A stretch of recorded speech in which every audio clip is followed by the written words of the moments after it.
Nick, 1-0 at half time. What did you say to the boys? What did you guys say to the fellas at half time? It wasn't too much of a big deal at half time. They sort of played with a 3-5-2 formation, which threw us off a little bit probably to start with, which was probably good by them. They tried something different and we had to adjust to it. And they had our measure there, not our measure, but we sort of battled it out there for the first bit.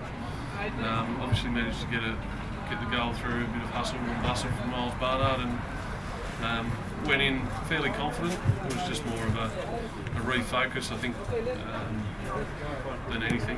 Sometimes, yeah. I mean, once you scored the second goal in the second half, probably the third, it was probably one of those games that are often peter out and don't go anywhere. It really looked like the Strikers had a red-hot crack at killing that one off. The tempo seemed to pick up, and there was some really nice passing stuff, which apparently the Strikers don't do.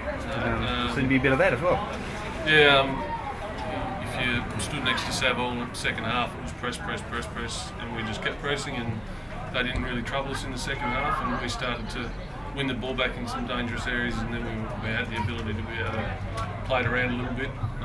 Some of the finishing wasn't great, so we could have probably put a few more away had we taken those chances, but it was a little bit wet underfooted, the ground shifted a little bit, so that might have had something to do with it, but we were pretty convincing in the second half. And the substitution of Gorry about halfway through that, injury or just precautionary?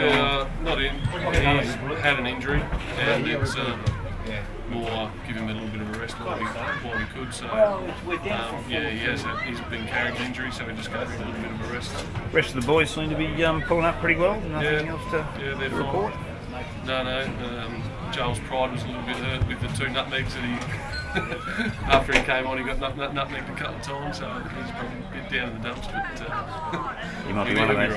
He might be one of those horses that doesn't go that well in the wet, mate. Maybe. Nick, Dry tracker. well done, and all the best the rest of the season. Thanks, Rob.